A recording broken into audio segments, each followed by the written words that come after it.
show starts in 3, 2, 1, go.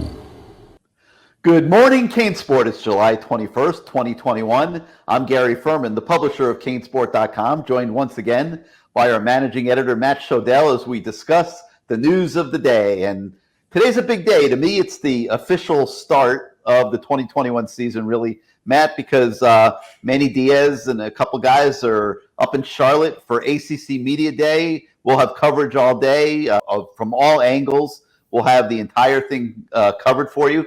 But Matt, would you agree that, it seems like when the ACC holds this annual event, that it kind of like, it gives you the feel the football season is right there? Yeah, I mean, it's sort of like there's two key moments to me. One is the first game where you really get to see everything they've been working on and how it actually works against another team. That's always fun to see. And also the depth chart, how it really is versus what you think it is. The other one is tomorrow, when you first hear for real from the players as they're getting ready to start pretty shortly on their fall preparations and where things stand heading to that. To me, football team wise, those are sort of the two biggest moments. And I'm sure Manny Diaz will run down, some things perhaps with injury updates. He's always asked about that and some other things. I'm sure NIL will be brought up at some point by somebody. What their thoughts are on that. And there's a whole bunch of just interesting things to talk about and, different position breakdowns, the Alabama game, there's so much to talk about. And it's nice to, as nice as recruiting is, I mean, let's face it, it's July. No one's signing anything until December. The season's going to start a lot earlier than signing day. So to me, this stuff's way more exciting.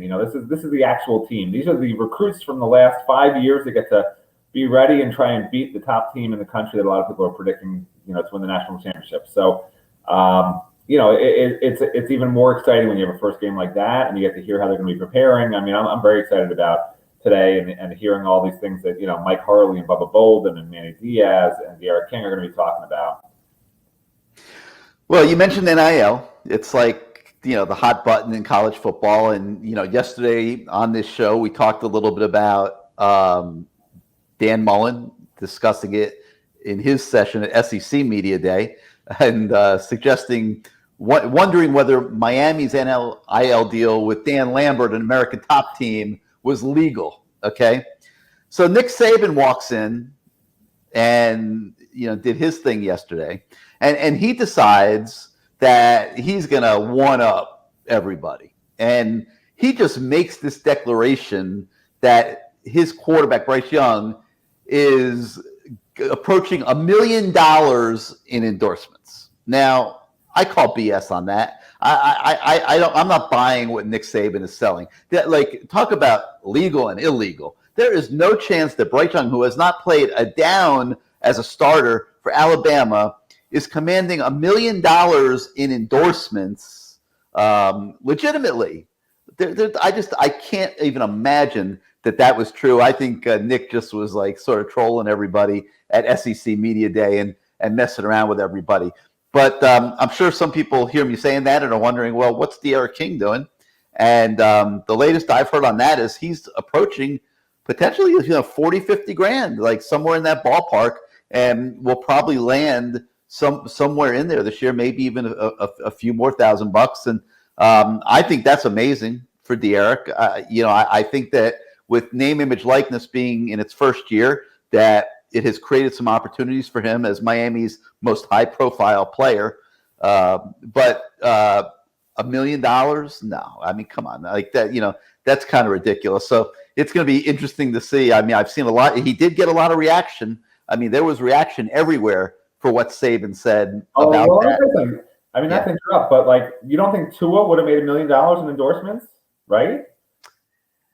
I mean, it just depends. I mean, if a booster is looking to, do something like that and do like a $300,000 endorsement deal or something. Boosters. I mean, okay.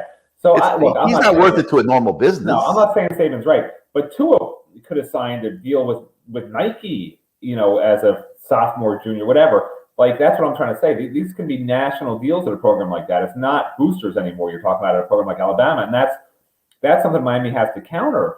right, is like Alabama and Clemson, like Trevor Lawrence and Tua, they would have signed with national companies, not just, these, Miami car dealership or a bar down the street. I mean, so Miami has to get to that level to where they can sign national deals, because that's what the recruits also want to see, is, oh, wow, like that's the eye opener, not 40, 50 grand. When you sign a national deal as the top quarterback in the country, which, think about last year with Trevor Lawrence, what would he have gotten, from some national brands? You're making an interesting point, and I wonder how this whole NIL thing is going to impact companies like Nike and Adidas, because they represent a lot of different schools. And if they start favoring like a school over other schools, it's going to upset the athletic departments at those schools that feel like they're getting slighted by those guys. So, I'm not sure. Like when Phil Knight did a deal out at Oregon, I don't believe he did it through Nike. I think he did it as an individual. And so it's going to be very interesting to see. This is all new. It's a brand new landscape. Miami's doing pretty darn well in it. Like the players are getting some deals. De'Eric is obviously standing out above everybody else, but several players are getting some smaller deals and appearances and things like that. And I think Miami players should be happy with where they are, and there's going to be more coming down the road, and we'll be making some announcements on some things here in the coming days, and I think that Miami players should be pleased with where they are with name, image, likeness. I don't like when somebody like Nick Saban starts throwing that out on a public stage, because how does that make the player who might only be getting $500 or $1,000 or zero? If it weren't for Dan Lambert, the majority of the Miami football team would be getting zero. And how does that make all these kids feel when they hear Nick Saban on a national stage like that, bragging about his quarterback getting $1 million? So it ruffled my feathers a little bit. I'm not going to lie. I'm not sure he's telling the truth, although I do think you make a good point. But it's interesting nonetheless, and that's why a lot of people throughout college football were talking about that yesterday and are continuing to talk about it today, and there'll be a lot more conversation moving forward. Okay, so all day long today, we're going to have blowout coverage on ACC Media Day. You'll see video, you'll see transcripts of all the different schools and their press sessions. Obviously, we'll be all over everything that Manny Diaz does up there, and he's got Mike Harley, he's got Bubba Bolden, and he's got De'Eric King with him up there. Everything they do, we promise you will have blowout coverage on all that. But we also will be giving you coverage on what's going on with the other teams, not just in the ACC Coastal, but in the ACC in general here over the next day or two. You'll have it all at CaneSport.com. All right, moving on to some other things on the website this morning. Story on a linebacker from Manville, Texas, by the name of Justin Medlock, and you've probably seen us write about him in previous weeks. The interesting thing is he's announcing here very, very soon, and he's only taken one visit. Like that was a little bit bizarre. But the good thing, if you're a Miami fan, which all of you guys are, is that his one visit was to Miami. So he'll make the announcement, I presume, on his Twitter, Instagram, that kind of thing, on where he's going to school. Matt, we obviously believe, because of the racing form, so to speak, that he's going to announce for Miami. Your thoughts? Yeah, I mean, most people think Miami or Oklahoma. I think he went to Miami. Look, I mean, these kids like to have drama and around their announcements, whatever it is. So that's great. So, I mean, we'll tune in, we'll find out. But, I mean, I'd be surprised if he winds up anywhere except for UM. Yeah.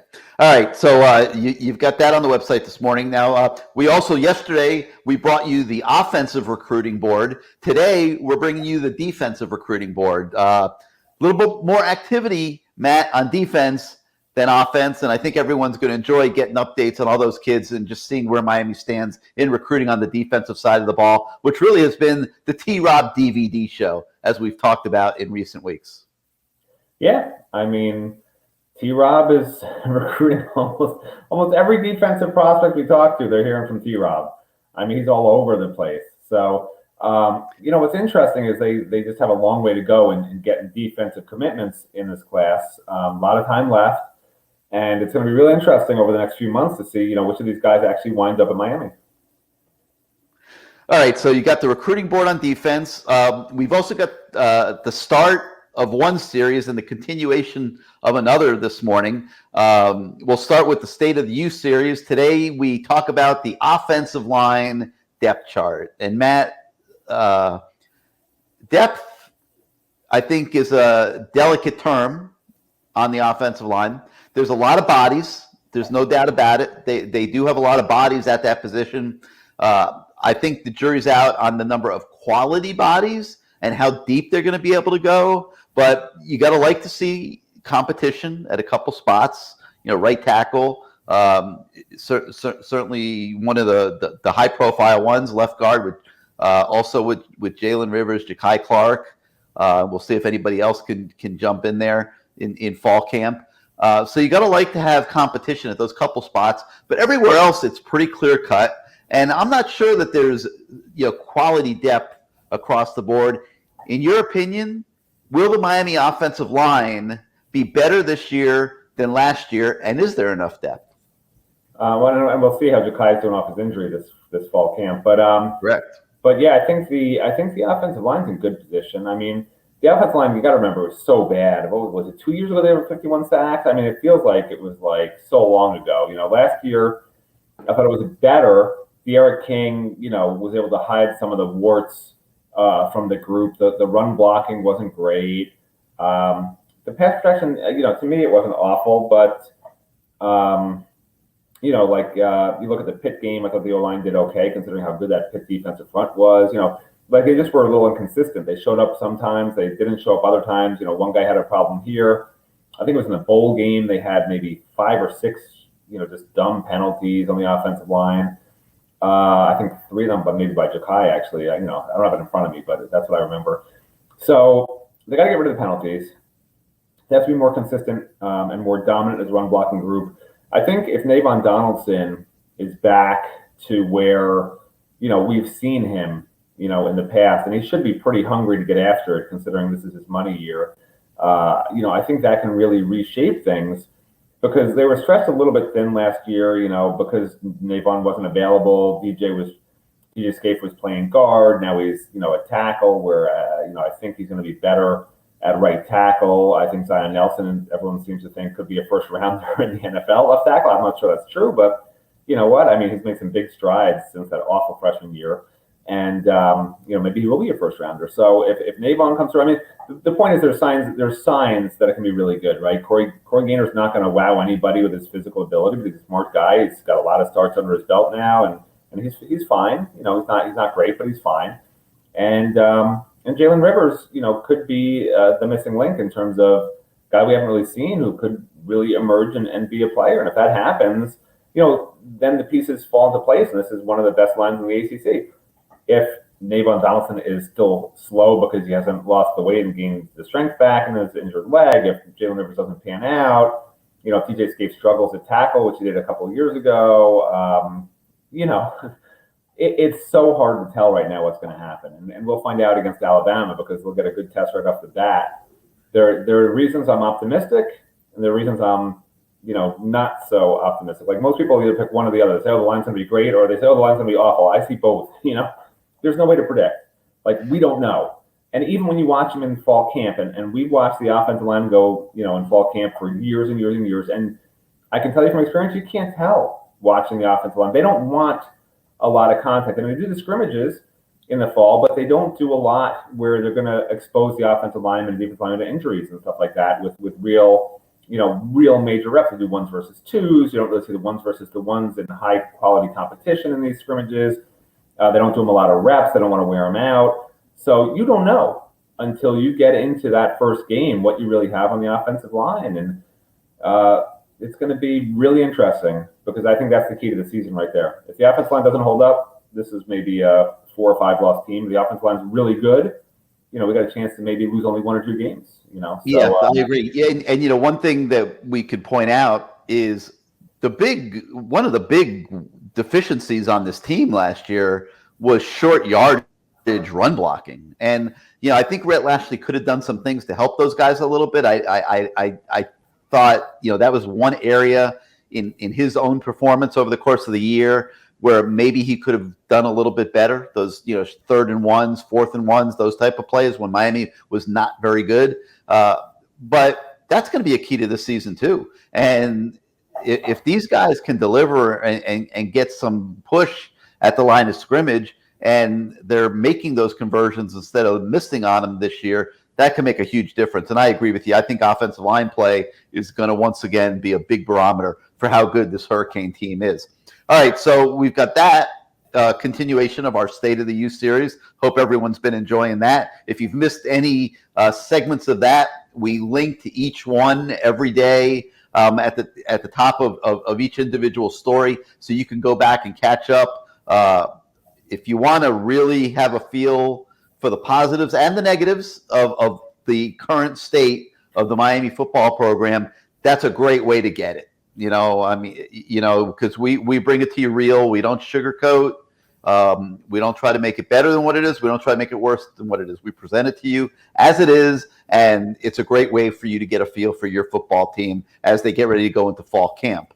All right, so then we have another series that we're starting today, which kind of segues very well from what I was just talking about, Matt. And we did some research, and we took a look at Pro Football Focus's ratings from last season. And for those of you that aren't familiar with Pro Football Focus, what they do is they evaluate every player on every single play from every angle that player can be evaluated, and then they assign grades. And a good barometer for a good performance is a 70.0 grade. Okay, so what we did is we took that 70.0 barometer, we took a look at how many players Alabama has back who were above 70.0, and then we looked at a couple other teams. We looked at Georgia, we looked at Clemson, the better teams in college football. And we've also obviously looked at Miami. Well, I think Alabama has Alabama had 17 guys back. Georgia, I think. Georgia had 17 guys back. Alabama had 11, 12, I believe. Yeah. Okay. So Miami had 5, and this is it's not being negative; it's reality, and it's kind of showing everybody where Miami is from a talent standpoint, from a pure talent performance standpoint, compared to the top teams in the country. At least as a fan base, I think all of us out here, we look at Miami football in terms of, when are they going to be able to compete for the national title again? When are they going to be able to compete for the ACC title? Because they got to go through Clemson, which is one of those top teams. And, these type of studies and stats are very good barometers to kind of give everybody a feel for where the program really is. And so there's 5 of them, and we're gonna count them down each day. Today we start with number 5, who's Cam Harris. And it's interesting because Cam obviously was on a 3 running backs sharing time, but he really performed relatively consistently well when you look at this Pro Football Focus grade of above 70. So he's the first one we look at. He's number 5 on the team. There'll be 4 more in the coming days, and then we'll also take a look at how Miami stacked up with those other top teams in the country, give you some comparisons, and you'll get a good feel there. So for Matt, just to summarize it all up as we conclude today, we want to believe that this Miami team can win 9 or 10 games this year. We feel like if things fall right, like if the offensive line performs well, if Harrison Hunt at defensive tackle can step up a little bit and fulfill some of the potential that people see in him, can they get serviceable play out of the linebackers? There's a lot of variables that are kind of scary, but if enough of those can fall Miami's way, I think everyone has the same question: can they get to 9, 10 wins? But there's no question about it when you start looking at things like this Pro Football Focus grades and how Miami compares to other schools, Matt, that they're not there yet from a roster standpoint. Yeah, and I mean, Cam Harris was barely above 70, and he only got there because when he had the ball in his hands and was just running, he was really good. Everything else, he pretty much wasn't good at: the pass blocking and the run block, and the other situations he was in. But yeah, I mean, the bottom line, I mean, Alabama with their 11, they had 10 players drafted in the NFL. Miami didn't have 10 players drafted in the NFL. So, I mean, you can see the talent discrepancy. So, like, when fans want to get on Manny Diaz for, he's not doing a good job, whatever. At the end of the day, I mean, the players have to perform. They have to win their reps. And some of it's coaching, but, I mean, a lot of it is just you're better physically than your opponent. And you know what to do every single rep, And some of these guys, they either aren't there physically, they're just maybe playing too young an age right now, or, mentally they're just not grasping it, which you can blame coaching. But I know for a fact, some of these kids, they just struggle, and they would struggle at Alabama. And that's why some programs don't take these kids. Right now, Miami's not in a position where they can just take the guy who's the brightest and the best athlete and everything. It checks every single box. Like, they've had a run where they haven't been a great program, and guys aren't clamoring like they used to do, in the old days. I mean, it used to be guys, Miami would turn away 4 stars, sorry, we got no room for you. And now they're looking at, okay, Alabama, can't take this kid. We're all over him. Maybe we'll get him, like that's sort of where they are. And that's for some good kids, some other kids that they just aren't that interested, even local kids anymore, which is, it's a shame. So they have to get back to that point where they're getting the kids that aren't going to make the coaches look bad, because this is not all on the coaches. You can say, the coaches aren't recruiting right, if they lose games, whatever. Seasons don't go right, it's the coach's fault. But it's a conglomeration of the last 20 years of not being where this program needs to be, and recruits therefore not coming here because there's not the track record of first-round NFL draft picks and winning championships in the last 20 years, and also other stuff that some other programs can negative recruit against Miami and steal kids out of the backyard. And it's like a vicious cycle. So they got to break the cycle, hopefully starting this year. And then the recruits come, and then it's a lot easier. When you have great players, it's a lot easier to look good. I mean, Larry Coker, people say, was like the worst coach in Miami history. We have some people. He won a national championship because he had the best players. So it's not just on the coaching. It's not just about the players. It's a conglomeration of everything. It's all got to come together. And maybe this is the year where they, like I said, they break that cycle and win 10, 11 games, make a big move, and everyone wants to come and, build from there. That's what has to happen. Yeah, and talent is obviously a big deal and big part of it. And I like the fact that the coaches seem to be reaching higher in recruiting this year. They're recruiting more outside of South Florida, in addition to South Florida. All positives, in my opinion. And now they just got to bring them home. And Justin Medlock, he's a 3-star linebacker from Texas. They've missed out on a couple higher-rated linebackers that they would have liked to get. So now Justin Medlock is on the clock, and we'll see what he does. All right, that's going to be it for today.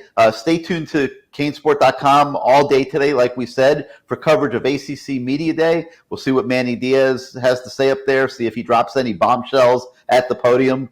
So that'll be coming at you all day. And until next time, we'll say have a great day and goodbye, everybody.